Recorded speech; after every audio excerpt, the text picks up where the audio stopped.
오늘 이 본문 속에는 예루살렘 교회와 그 교회에 관련된 이야기, 재미있는 에피소드가 나오고 있습니다. 예루살렘 교회가 굉장히 큰 교회였지요.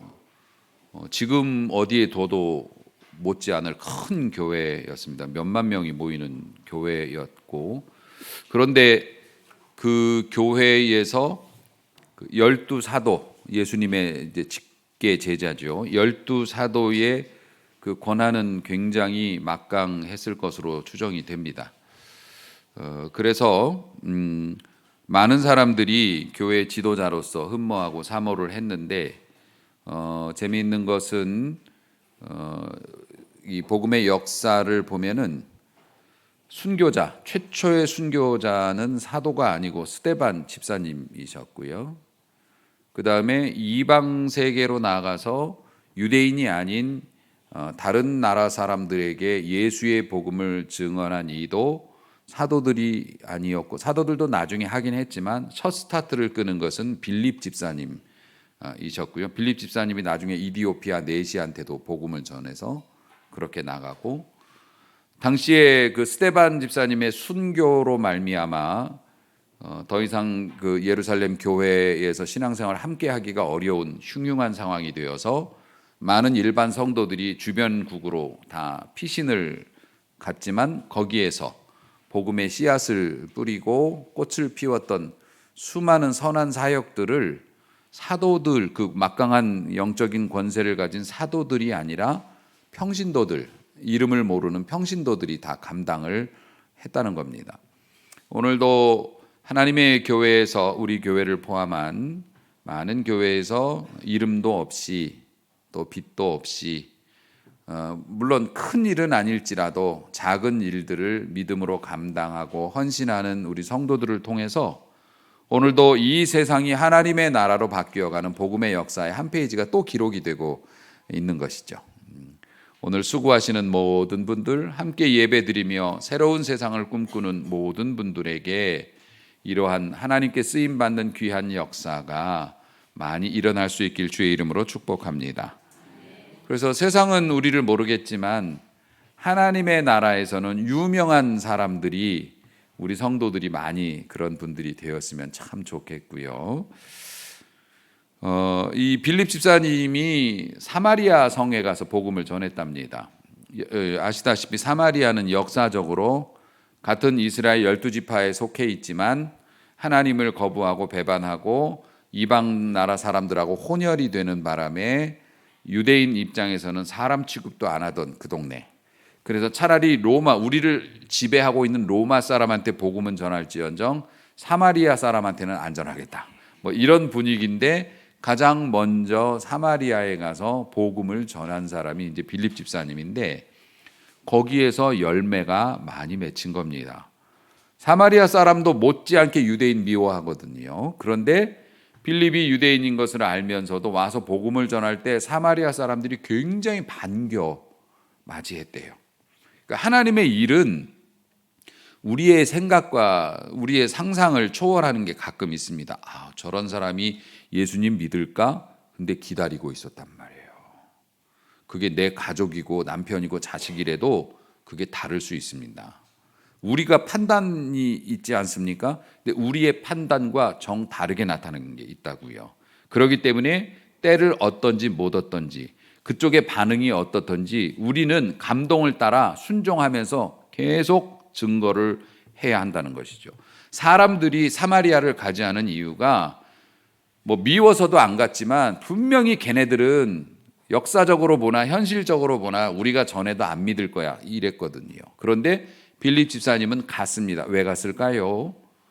성령님께서 가라 하셔서 순종해서 간 겁니다. 그때 모든 사람의 상상을 뛰어넘는 놀라운 영적인 역사가 일어났고요.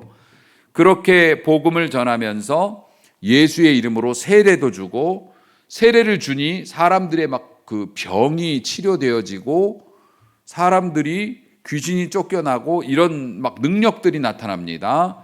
이것을 눈여겨보던 사람이 하나 있는데, 그 사람이 오늘의 주인공 시몬이라고 합니다. 마술을 하던 사람이랍니다. 직업이 마술사인데 그 마술은 당시의 사람들의 언어로는 마구스라고 했는데, 그래서 마구스 시몬이라고 하는, 마술사 시몬이라고 하는 별명을 가진 오래됐답니다. 그리고 이 사람이 원래 사마리아 출신인데 이집트 애굽에 유학을 가가지고 점성술이나 또 그 사람들이 섬기던 그 미신들 이런 것들을 기술을 전수해가지고 자기네 동네에 와서 점쟁이에요. 그냥 용한 무당 뭐 이 정도 되겠지요. 그런 것들을 차려서 사람들한테 인정을 많이 받고 뭐 잘 먹고 잘 살던 그런 사람이었는데, 이 마술사 시몬 입장에서 볼 때는 빌립이라고 하는 사람이 너무 신기해 보이는 겁니다. 왜냐하면은 자기가 못하는 걸 합니다. 머리에 손을 얹고 기도를 해주면은 이 사람의 병이 고쳐지는 거예요. 마술사 시몬은 그걸 못했습니다. 그런 걸 못하는데 자기가 못하는 걸 하니까 신기하지 않습니까? 그래서 어떡합니까? 배우러 따라다닙니다. 그래서 세례를 받아요. 마술사. 그 사람이 예수님을 영접하지도 않았는데 세례부터 받습니다. 교회 등록 카드를 썼다는 겁니다. 그리고 나서 전심전력으로 오늘 본문을 보니까 따라다녔대요. 빌립을 따라다녔답니다. 점쟁이들이 점을 지금도 이제 현업 점쟁이 하시는 분들도 점쟁이가 그냥 되는 게 아니에요. 신내림을 받는다고 하죠. 그거는 기본인 거고, 신내림이라고 자기들이 주장하는 그런 것들을 이제 받고 나면은 그 학원 다녀야 됩니다. 점도 그냥 치는 게 아니요. 예. 자기네들도 다 하는 룰이 있고 방식이 있고 또 손님 대하는 그런 것도 있고 그러기 때문에 그 다른 점쟁이한테 가서 이렇게 배웁니다. 예, 이거를 점을 안 쳐보셨구나 여러분들이. 예, 그 점쟁이들은 자기 그 스승무당한테 가갖고 전수를 받아요. 그런 요령이나 비법 같은 것들을. 사실 전수를 받는다는 것 자체가 뭡니까? 예, 신적인 능력보다는 이 테크닉이라는 게 필요하다는 겁니다. 사람들을 다루는 방법. 왔어, 너 뭐 자식이 속색이지. 그럼 자식 속 안 새긴 사람이 어디 있어요? 예. 요즘 뭐 남편이 늦게 들어오지. 남편이 그럼 일찍 들어옵니까? 늦게 들어오지?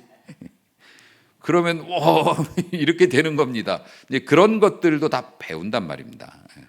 그러니까 이 점쟁이들의 이 습관이 다 자기 능력으로 되게 하는 것이기 때문에 이게 배움이 필요한 거예요. 그래서 신기한 뭘 하는 사람이 있으면, 그래서 마술사 시몬도 이거 배우려고. 왜냐하면은 원래 이 하나님께서 성령의 역사로 나타내시는 건데 자기는 그런 거 모르니까 뭔가 애굽에서 배웠듯이 이것도 좀 배우려고 그 교회 등록하고 따라다닌 거예요. 목사님하고 가까이 지냈다고 보면 됩니다. 그걸 배워보려고. 그런데 결국에는 이 시몬이라는 사람은 상당히 초대교회에 해악을 끼친 사람으로 알려져 있습니다. 역사가들이나 당시의 기록들, 문헌들을 종합해 보면 일단 이 사람은 그러니까 교회 공동체에서 쫓겨났어요. 베드로에게 그 저주를 받고 쫓겨난 다음에 그 마술사 연합회 회장을 역임하셨고요. 동네 마술사들 그 조직해가지고, 그리고 로마에 교회가 생기지 않습니까? 기독교인들이 로마까지 가서 이제 거기서 교회 만들 때 거기까지 따라가가지고 그 거짓된 진리를 전파하는 사람으로 알려져 있습니다. 그래서 로마에 있는 기독교인들을 시험 들게 만들었던 그런 일을 하기도 했고, 또 알려진 바로는 영지주의, 그노시즘이라고 하는 초기 기독교, 현재도 그렇습니다만 기독교를 묘하게 그 비꼬아 가지고서 사람들을 그 실족해 만들었던 그 영지주의의 거의 창시자격으로 알려져 있는 굉장히 초대교회 해악을 많이 끼친 사람이었던 거죠. 근데 이 사람이 어쨌든 그 세례도 받고 교회 일원이 되어서 이 빌립을 따라다니면서 이걸 배우려고 했던 거라는 겁니다. 자, 여기서 의문점이 생기죠. 이 사람이 세례 받으러 나왔을 때 하나님의 은혜에 충만한 이 빌립 집사님이 이 사람이 이런 불순한 의도를 가지고 세례 받으러 나온 것을 알았을까요? 몰랐을까요? 어떻게 알아요, 그걸? 어떻게 아냐고? 알았을 수도 있고 몰랐을 수도 있고 우리가 어떻게 알아 그거를요? 가령 저에게 어떤 분이 와서 세례를 받고 우리 교인이 되겠답니다. 그런데 제가 영분별의 은사로 딱 보니까 이 사람이 수상해. 약간 좀 순수한 마음으로 신앙심을 가지고 그러는 것 같지가 않아요. 그런데 세례를 받겠다고 오면 세례를 줍니까 안 줍니까? 줘야죠. 예. 교회에서 정한 어떤 기본적인 자격에 구애됨이 없으면 세례 받겠다고 한 사람은 세례를 주는 게 맞습니다. 주고 안 주고를 제가 결정할 수 있는 건 아니죠. 물론 이제 여러분들 모든 사람이 공감할 때 저 사람은 악한 의도를 가져왔기 때문에 이렇게 되면 이제 뭐 얘기가 달라지겠지만 어쨌든 알았어도 줬을 거지만 몰랐을 가능성이 많습니다. 빌립 집사님이.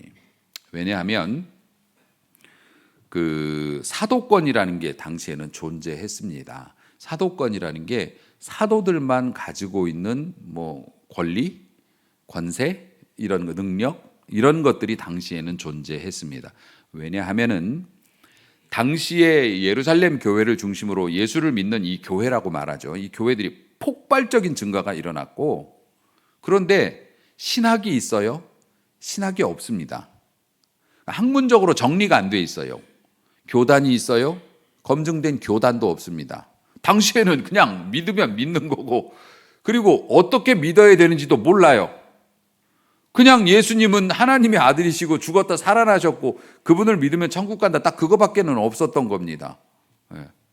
주의 이름으로 세례를 받아라. 교회 일원이 되라. 유대교 율법이 너희를 구원하는 게 아니다. 예수님이 구원한다. 이거밖에 없었기 때문에 오만 이상한 생각을 하는 사람들 별의별 사람이 다 모인 거 아닙니까? 그러다 보니까 검증 도구가 없는 겁니다. 그러니 어떡합니까? 하나님께서 그 당시에 초대교회에 특별히 12 사도들에게 주신 능력이 있는데 대표적인 게 두 가지였습니다. 하나는 영분별의 은사였습니다. 아나니아와 삽비라가 교회에서 신실한 교인인 척하면서 심지어는 재산을 팔아서 교회에 헌납하기로 약속했는데 팔아가지고서 헌납을 하면서 일부는 떼어놓고 바치면서 전부라고 거짓말을 했지요. 베드로가 성령의 감동으로 단박에 알아보고 누굴 속이려고 이래가지고 저주를 내리는 바람에 이 사람들이 현장에서 부부가 순차적으로 사망하는 사건이 벌어졌습니다. 엄청난 역사가 베드로의 선언을 통해서 베드로가 영분별의 은사가 있었다는 겁니다. 그리고 그 또 하나가 뭐냐면 사도들이 안수를 해주면 사람들이 성령을 받아요. 성령 체험을 해요. 그게 우리도 알지요. 이게 세례를 줄 때 물 세례가 있고 성령 세례가 있다고 하는 거. 물 세례는 교회에서 진짜로 물로 이렇게 하는 거고 성령 세례라고 하는 건 인생의 가치관이 바뀌는 경험입니다. 패러다임이 바뀐다고요. 세상을 해석하는 세계관이 바뀐다고요.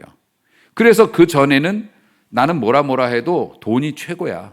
돈이면 다 할 수 있어. 돈을 위해서라면 내가 못할 짓이 없어. 이랬던 사람이 성령 세례를 받고 나면 돈이 문제가 아니라 우리 주님께서 내게 베푸신 사랑 그리고 하나님이 세상을 창조하시고 나를 창조하셨기 때문에 하나님께서 예비하신 그 나라를 생각하면 이 세상의 돈은 진짜 변기에다 넣고 물 내려야 돼. 그런 거야 라고 사람이 바뀌어요. 이게 성령 세례입니다. 그래서 이전에는 목숨이 두려워서 뭐 거짓말하거나 배신하는 거 그냥 그게 미덕이라고 생각했던 그런 가치관이 주님의 영광을 위해서 또 하나님께서 내게 주신 그 사명을 감당하기 위해서는 내 목숨도 내가 누리지 못하는 그런 영광도 빼앗길 수밖에 없는 그런 것들도 아깝지가 않아. 이렇게 사람이 바뀌는 겁니다. 마치 선글라스를 써서 세상이 깜깜하게 보였던 사람이 이걸 벗은 것처럼 총천연색으로 보이고 완전히 바뀌는 거죠. 눈먼 사람이 눈을 뜬 거하고 똑같습니다. 이렇게 되고 그러다 보니까 사람이 우리가 이제 그런 변화는 속에서 일어나는 거라 모르지 않습니까? 근데 이제 겉에서 보면 그런 변화가 있으니까 사람이 기쁘잖아요. 기쁘고 막 기도도 막 엄청나게 열심히 하다 보면 방언도 받게 되고 은사도 나타나고 그리고 막 인내하고 사랑하고 이러는 것들을 보면 주변 사람들이 되게 신기하게 본단 말입니다. 표시가 나거든요. 그래서 성령을 받은 사람들은 그 받는 순간에 자기 인생관 전체가 바뀌는 그 놀라운 충격적인 경험 때문에 뭐 기도, 입신, 기도, 뭐 우리가 말하는 그 소위 그런 은사들 그런 것들도 이제 동시에 같이 나타나게 되는 거죠. 너무 충격적이니까요. 그러니까 사람들이 그걸 보면 엄청나게 신기하죠. 그런데 그 기도할 때 성령이 임하는 그거는 사도들에게만 주셨다는 겁니다. 당시에 초대교회는. 그게 왜 그러냐면은 영적인 질서를 바로잡기 위해서예요. 너도 나도 기도하고 막 성령 받았다고 주장하면 어떤 사람이 진짜인지 가짜인지 알 수가 없는 거예요. 그래서 성령의 그 체험 공급처가 사도들로 국한이 돼 있었어요. 초대교회는 그렇습니다. 초대교회는. 지금은요. 지금은 그러면 이 사도들이 누구를 상징할까요? 목사님?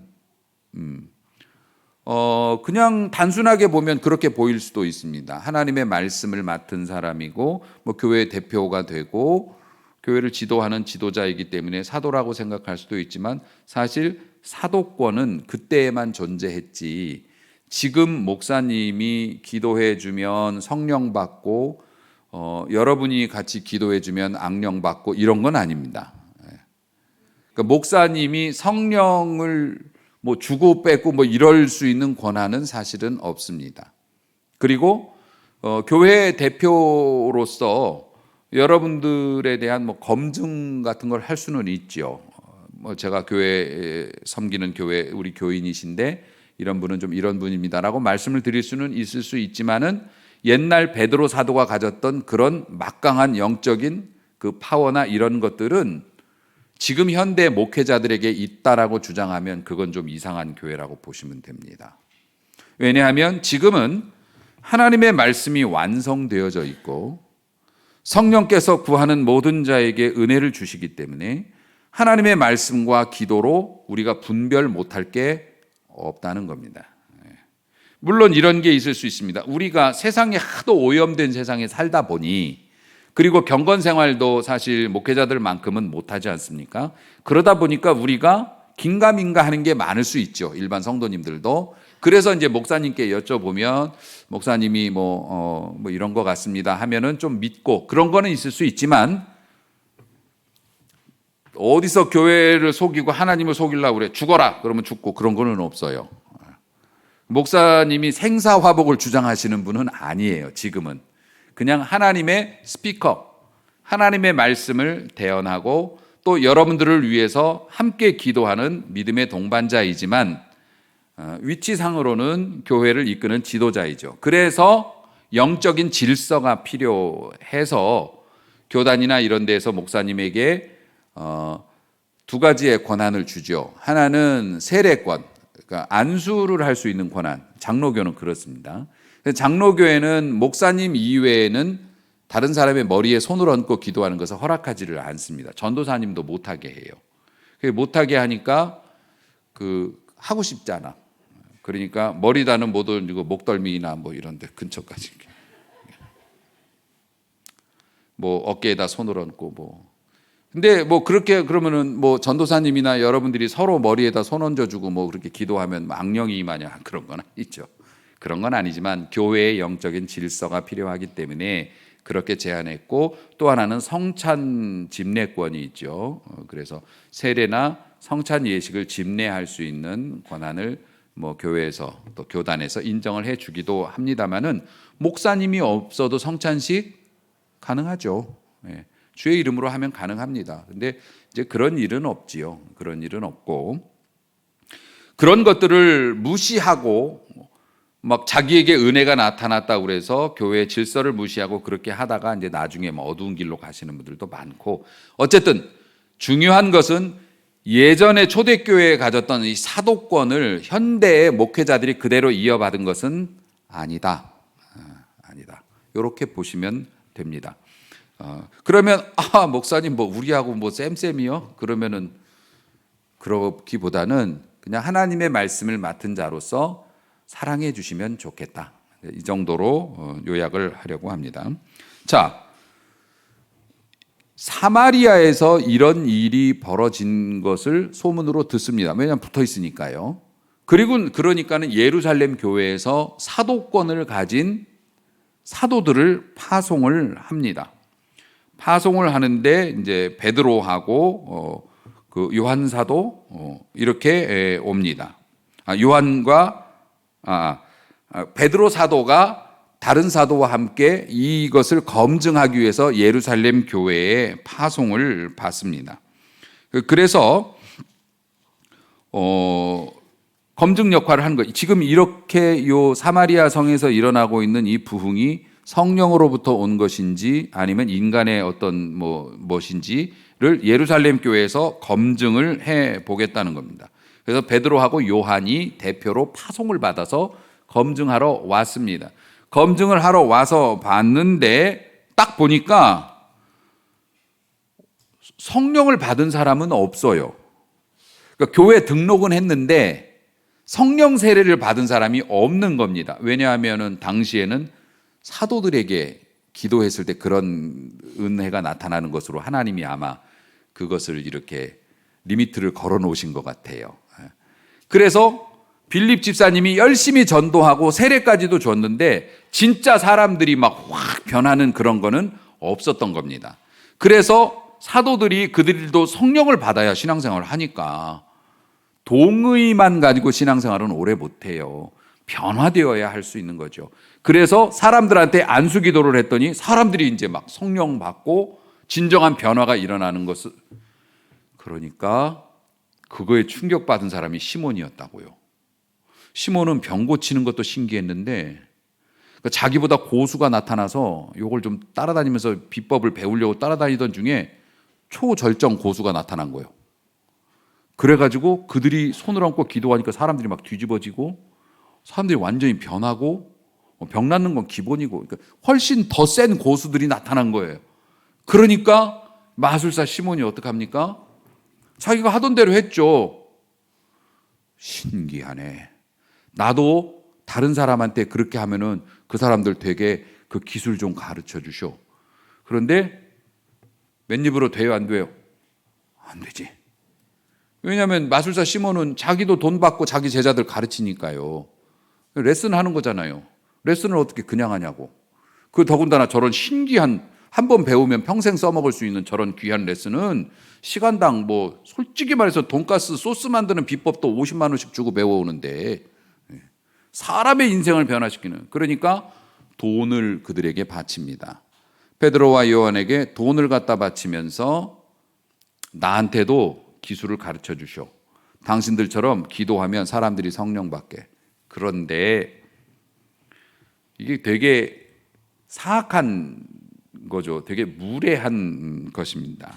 왜냐하면은 돈을 갖다 바치면서 나도 성령을 받게 해주세요. 이것도 사실 불경스러운 일이잖아요. 예. 돈 줄 테니까 나도 은혜 받게 해주세요. 근데 이건 애교로 봐줄 수 있어. 모르니까. 예. 자기가 소중한 거 바치면서 은혜 받게 해달라고. 그거는 봐줄 수 있는데 이거는 비법을 가르쳐줘서 자기는 됐고 다른 사람한테 내가 이렇게 해가지고 먹고 살 수 있게 기술을 가르쳐 달라는 거지 않습니까? 이게 얼마나 이게 신성모독에 가까운 일이죠.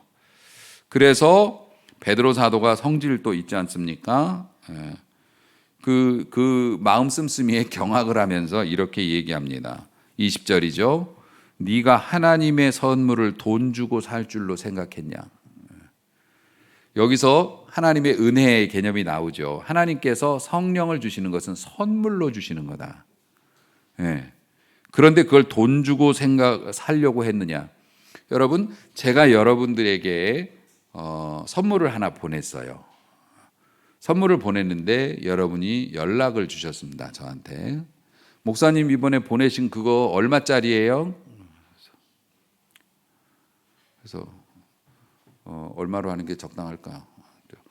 5만 원짜리인데요. 제가 5만 원 보낼게요. 이러면 저는 무슨 기분일까요? 그럼 돼요, 안 돼요? 안 되죠. 그럼 어떻게 해야 돼요? 예? 택배? 10만 원 보내야지. 김우 집사님이 역시 저하고 코드가 맞아요. 일부 예배 때는 이걸 못 맞히시더라고. 사실은 그렇게 돈을 5만 원이에요. 제가 5만 원이나 10만 원 보낼게요. 그러면 저는 굉장한 모욕감을 느낄 겁니다. 나는 선물로 드린 건데 내 호의를 받지 않겠다는 거잖아요. 너의 호의가 필요 없다는 거. 그러니까 사도 베드로는 하나님께서 주시는 선물인데 너는 돈으로 이거를 계산하려고 했느냐? 하나님의 은혜는 돈으로 받는 게 아니죠. 선물로 받는 것이죠. 그러면서 네가 준 은이라는 게 이제 돈이란 뜻이잖아요. 네가 준 이 돈하고 너하고 같이 망해버려라. 이렇게 저주를 내려버렸다는 겁니다. 가차없이. 그러니까는 뭡니까? 결국엔 베드로는 이런 것에 대해서 가차없는 저주를 내리면서 신앙생활할 때 돈이 개입이 되고 돈에 의해서 흔들리는 신앙이면 망한다. 이런 말씀을 주신 것이기도 한 것이죠. 자, 그러면서 베드로 사도가 이런 가차없는 심판의 메시지를 주시면서 이런 말씀을 합니다. 21절, 네가 하나님 앞에서 마음이 삐뚤어졌다. 마음이 똑바르지가 못하니까 다시 말해서 예수 믿고 구원받는 이 구원에는 네가 상관이 없어. 너는 그리고 분깃, 네 목도 없어. 그러니까 너는 구원을 못 받을 것이다. 이런 말입니다. 이 구원하고는 구원하고는 상관이 없고 네 목도 없다. 그런데 22절이죠. 너의 이 악함을 회개하고 주께 기도해 봐라. 혹 마음에 품은 것을 사해 주실지도 모르니까. 베드로도 그렇게 예수님 3번 모른다고 하고서 다시 그러니까 베드로가 겪어봐야 안다니까요. 이런 거 안 겪어본 사람은 이런 말 안 했을 겁니다. 자기도 예수님한테 큰 잘못을 했다가 돌이킨 경험이 있기 때문에 이렇게 진짜 마술사 시몬 영분별의 은사가 있어도 아니야, 내가 영분별을 해서 이 사람이 진짜 구제 못 받을 진짜 그런 사람이지만 그래도 하나님이 구해 주실지도 몰라. 그러니까 자기 경험 되살려서 그렇게 하는 거예요. 그러니까 목사님들도 고생을 좀 해봐야 돼. 그래야 우리 성도님들에 대해서 좀 그런 게 고생을 너무 시키시네. 자, 베드로가 그렇게 얘기를 해요. 그렇게 얘기를 하는 게 뭡니까? 마지막 기회를 한 번 더 준 거지 않습니까? 그런데 이 마술사 시몬은 기가 막힌 멘트로 자신에게 온 절호의 찬스를 허공으로 날려버립니다. 마지막 24절 말씀이죠. 시몬이 대답을 합니다. 나를 위하여 주께 기도해 달라고. 그래서 당신이 나한테 내린 이 저주가 하나도 임하지 않게 해달라고. 이게 무슨 말일까? 얼핏 보면 날 위해 기도해 달라는 게 이게 신앙의 미련이 있구나. 날 위해 기도해 달라는 게 뭐가 나빠. 그런데 여러분, 이게 뼈아픈 얘기인데 나를 위해 기도해 주세요라는 말을 저도 많이 듣습니다. 여러분들 그렇게 많이 말씀하시잖아요. 목사님 위해서 기도해 주세요. 근데 사실 이런 부탁이 원래는 기도 부탁하는 건 좋은 일이고 선한 일이지요. 그런데 어떻게 말씀을 드려야지 여러분이 시험이 안 들래나. 근데 마치 상처를 아프지 않고 치료하려고 하는 의사의 노력과 비슷한 거죠. 아프지 않게 어떻게 절개를 할 수가 있겠습니까? 고름을 꺼내야 되는데.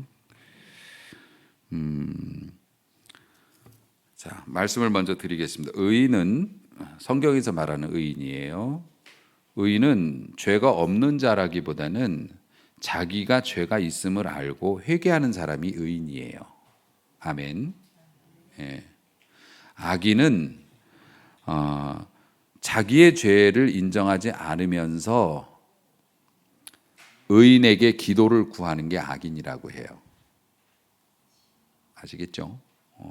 그러니까 목사님 기도해 주세요까지는 좋은데 가로 열고 나는 그냥 내가 하고 싶은 대로 할 테니까 목사님이 뭐 기도해 주면 아무래도 안 하는 것보단 낫지 않겠어요? 요건 믿음이라고 볼 수가 없는 거예요. 그러니까 정말로 기도를 해 주기를 원한다면 정말로 기도 부탁을 하고 싶으면 내가 먼저 결단을 해야죠. 그러니까 목사님, 제가 이렇게 결심하고 또 이렇게 해보려고 제가 마음의 결단을 했습니다. 순종할 수 있는 힘이 올 수 있도록 목사님 기도해 주세요. 이런 거는 굉장히 아름답고 좋은 신앙적인 거예요. 그런데 목사님 기도해 주세요, 가로 열고, 나는 환경에 반응하면서 이제껏 살아온 대로 그냥 살 거니까 혹시 알아요, 목사님이 기도해 주시면 어떤 좋은 일이 생길지. 이거는 절대 신앙적인 게 아니다. 마술사 시몬 같은 경우에 베드로가 그런 식으로 자기를 꿰뚫어 봤지 않습니까? 내가 보니, 23절 보세요, 내가 보니 너는 악독이 가득하고 불 위에 묶여 있구나. 불 위에 묶여 있구나. 나쁜 마음과 생각으로 그 생각이 너를 잡아먹고 있다. 너는 악독이 가득하구나. 내가 보니 이거 엄청 무서운 얘기입니다. 그러니까 이게 사도권을 가진, 영분별의 은사를 가진 사람만 할 수 있는 얘기인데, 요즘에도 기도 좀 하는 권사님들이 내가 보니까 목사님들 또 막 성도님들 막 쥐잡듯이 잡는 목사님들은 내가 기도해 보니까 집사님 안 되겠네. 이러면은 또 집사님들이 막 뭘 내가 보기는. 근데 내가 기도해 보니 이거는 당시에 사도들에게는 이게 통했던 겁니다. 영이 보이니까요. 하나님이 그런 능력을 주셨기 때문에. 왜냐하면 표준이 없으니까. 거듭 말씀드리면 초대교회 무질서한 상태에서는 그런 게 필요했기 때문에 주신 거고, 그렇게 봤으면 자기가 꿰뚫림을 받았지 않습니까? 그러면 어떻게 돼요? 마음에 찔림이 받아서 그렇게 살지 않겠습니다. 제가 결심했으니 그 결심대로 살아갈 수 있도록 힘을 주세요. 기도해 주세요. 이게 맞는 얘기지. 나를 위하여 주께 기도하는데 당신이 말하는 것이 나한테 하나도 임하지 않게 기도해 주고 나는 마술사 협회로 돌아가려고요. 지금 이렇게 얘기한 거지 않습니까? 여러분, 이게 뭐예요? 가짜 신앙이에요. 예수 믿은 척 하는 겁니다. 교회 안에도 그런 사람이 들어올 수 있다고요.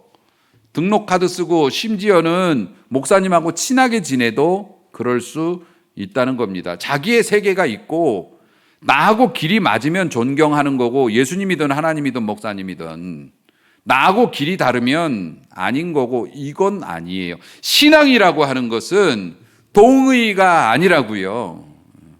그래서 여러분 중보기도다 기도해달라 이런 건 많지만, 세상에서 성경에서 제일 기도하는 걸로 유명한 사람들 대보세요.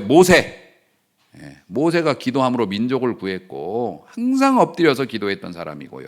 또 다니엘 기도하는 것으로 민족을 구했고 기도에 목숨 걸었던 사람이에요. 기도하면 죽는 줄 알면서도 올라가서 창문 열고 다 보라고 기도했습니다.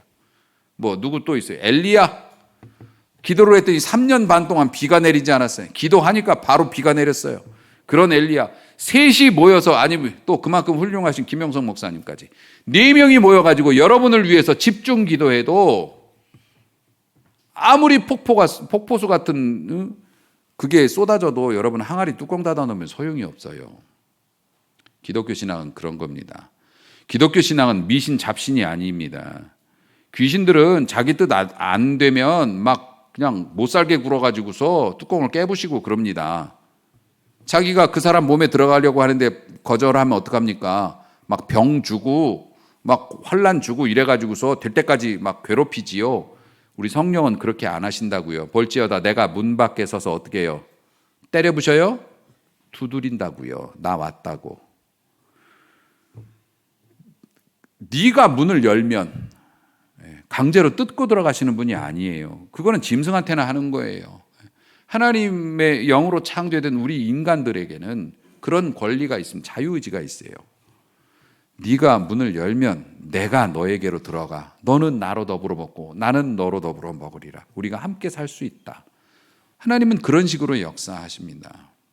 그렇기 때문에 어떻게 해야 해요? 우리가 기도 요청을 받는 것은 좋은 일이지만 내가 먼저 뚜껑 열고 하나님께서 어떤 결정을 주시든지 간에 순종하겠습니다. 최대한 따라가겠습니다. 제가 할 수 있는 한 한번 해보려고 그래요. 이해구 기도를 부탁을 해야 되지. 그냥 기도나 한번 해주시던가 말로만 기도해 주시고 내가 변화하려고 하는 노력이 없다면 표적은 나타나지 않을 겁니다. 그러니까 여러분, 이름만 그리스도인이 될 수밖에 없고 사탄이 그런 사람들을 엄청 무시합니다. 엄청 무시해요. 대접도 안 해줍니다. 사랑하는 성도 여러분, 우리가 설령 시몬이었어도 회개하면 됩니다. 네, 회개하면 돼요. 단 스스로 내가 회개해야 돼요. 그리고 성령께서 나를 변화시켜 주시거나 내 삶에서 능력이 나타나신 것은 정확히 말씀드리잖아요. 선물이라고요. 하나님이 우리에게 값없이 주시는 은혜라고요. 아무리 큰 문제고 아무리 어려운 일이라도 하나님이 하시면 됩니다. 하나님이 하시면 돼요. 자녀의 구원 문제, 남편이나 아니면 가족들의 어떤 구원 문제 평생 기도해서도 안 풀리고 안 풀릴 것 같죠? 아니요. 하나님이 하시면 풀립니다. 하나님이 하시면 풀려요. 다만 내가 그 사람의 구원을 위해서 하나님이 주시는 감동을 소멸하지 않고 먼저 순종하겠습니다 하면서 기도하시란 말입니다. 그래야 진짜 그리스도인의 능력이 나타난다고 하는 것이죠. 오늘도 거룩한 삶의 결단이 있기를 원합니다. 그리고 그것을 실행할 힘을 달라고 당당하게 기도하십시오. 그리고 기도 부탁도 하십시오. 하나님의 역사가 일어나게 될 줄로 믿습니다. 시몬의 길이 아닌 빌립의 길을 걸을 수 있는 우리 모두가 될 수 있기를 주님의 이름으로 축원합니다. 기도하겠습니다.